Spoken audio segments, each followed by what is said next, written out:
Nou sê mense vir my, Henny, maar kyk dan in die Bybel na die verhaal van Job.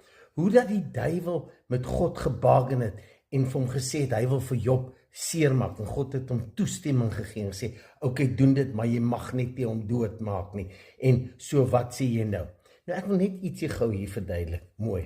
Onthou, die Bybel bevat amazing woorde van God, maar dit is nie die woord van God nie. Dit is 'n boek wat deur mense geskryf is, wat net soos ek en jy probeer kom by die volheid van hierdie onvoorwaardelike God en probeer verstaan maak sin van die lewe en hoe werk die goed. So die Bybel is 'n geskiedenisboek van mense deur die eeue wat die God het probeer saamvat. En dis hoekom alles wat daar gedink is nie geskryf nie. Dis mense wat aan ander mense geskryf het. Nou as jy gaan lees aan die einde van Job, sê Job, ek roep al die woorde wat ek gesê het. Met ander woorde, hy het besef, hy het dit verkeerd verstaan en dit is nie God nie.